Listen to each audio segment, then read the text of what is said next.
Hi everyone, this is Becky with the education team at Teton Raptor Center, here with Otis, our eastern screech owl. Otis is here today to do some acting. We are going to talk to you about what to do and what not to do if you come across a baby bird this spring.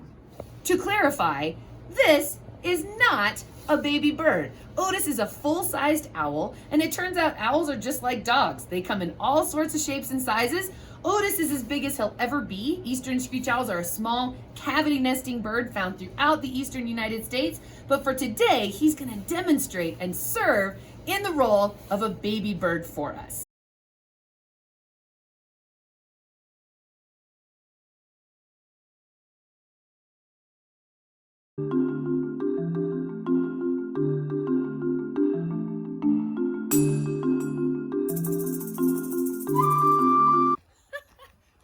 You gotta be kidding me. Wait, stay 6 feet away. I know. That's awesome. Oh man, look at this tree. Look. So here's what not to do. Oh, he said, she said, hi. Okay, I'm gonna help you.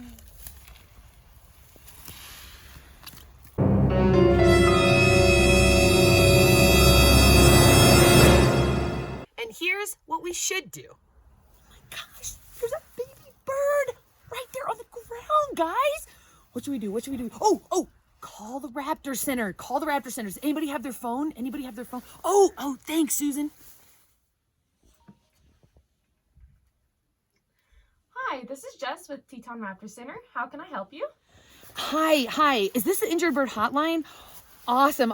Listen, I'm out here in Grand Teton National Park, and we just came across a little baby owl on the ground, and we were wondering if we should scoop it up and take care of it. Oh, well, let's wait. Before we disturb the bird and pick him up, could you maybe please take a photo for me and send it to me so that I can assess the situation a bit better? A photo of the bird? Yeah, I'll get that right now. I'll call you right back.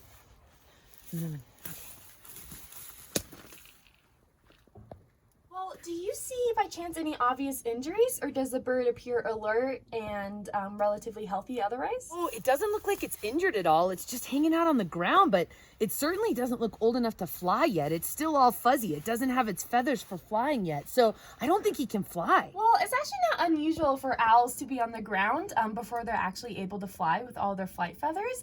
They tend to leave the nest actually a bit early, and usually mom and dad hang around to still take care of them. Do you mind looking in the area and see if you see any adult parents? Parents? Yeah, actually, I think I do see one of his parents over there in the tree watching me.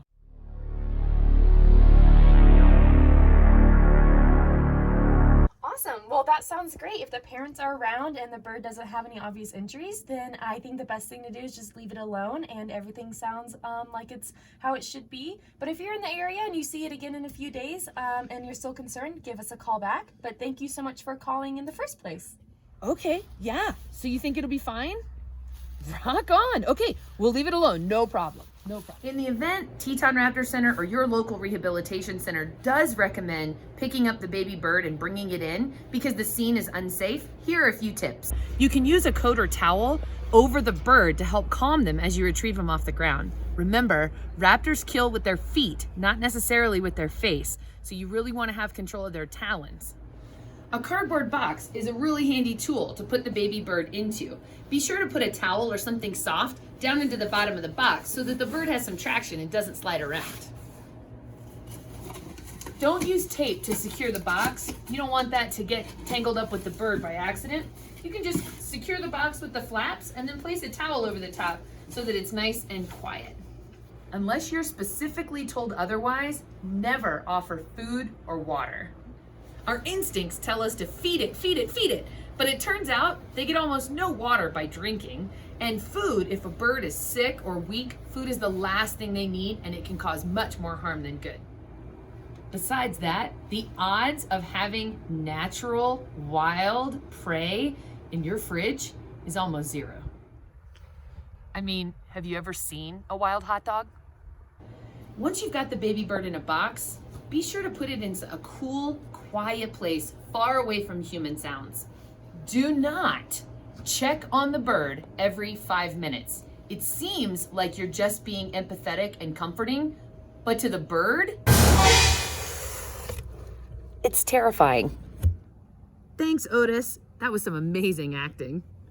So to sum up, guys, always, always, always contact your local rehabilitation center before trying to take matters into your own hands, whether it's an injured bird or a baby bird. Teton Raptor Center has some great resources on our website to help you determine whether or not a bird is injured, orphaned, or should be left alone.